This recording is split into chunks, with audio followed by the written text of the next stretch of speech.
বেআইনি দখল নিয়ে কড়া পদক্ষেপের হুঁশিয়ারি মুখ্যমন্ত্রী মমতা বন্দ্যোপাধ্যায়ের।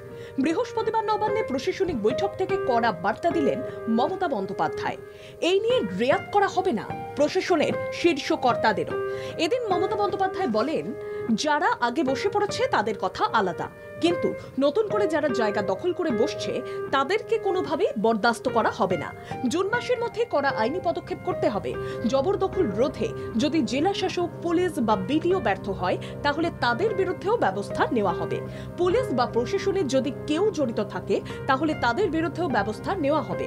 যদি আগের কোনো সরকারি কর্মী জড়িত থাকে এবং যদি এখন সে অবসর নিয়েও থাকে তাহলে তার পেনশনে প্রভাব পড়বে। সরকারি জমি জবরদখল নিয়ে স্বরাষ্ট্র সচিব নন্দিনী চক্রবর্তীর নেতৃত্বে কমিটি গঠন মুখ্যমন্ত্রীর। আরে এই জমিগুলোর মিউটেশন কে দিল? বিল্ডিং এর পারমিশন কে দিল? তাদের বিরুদ্ধেও কিন্তু অ্যাকশন হবে এবং অ্যাকশন অনুযায়ী কাজ হবে। এটা পুলিশ ডাইরেক্ট হাতে নেবে, জেলাকে দেবে না, স্টেট পুলিশ করবে। তাদের একটা পেনাল্টি ইম্পোজ করে, কারণ তাদের কিন্তু একটাও লিগাল কোনো কাগজপত্র নেই, আর যারা দিয়েছেও কাগজপত্র সেটাও ইল্লিগাল। সেই কাগজপত্র কিন্তু ইল্লিগাল, এটা কিন্তু বুঝতে হবে। সুতরাং তাদের লিগালাইজ যাতে তারা করতে পারে,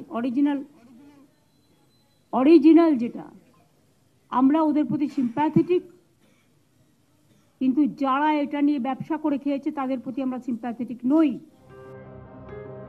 নন্দিনী চক্রবর্তীর নেতৃত্বে এই কমিটিতে থাকবেন আইপিএস, আইএএস, ডব্লিউবিসিএস আধিকারিকরা। জবরদখলে কোনো অফিসারের নাম এলে পদক্ষেপ গ্রহণ করা হবে। প্রয়োজনে কেন্দ্রীয় সংস্থার মতো সম্পত্তি ক্রোক করতে হবে।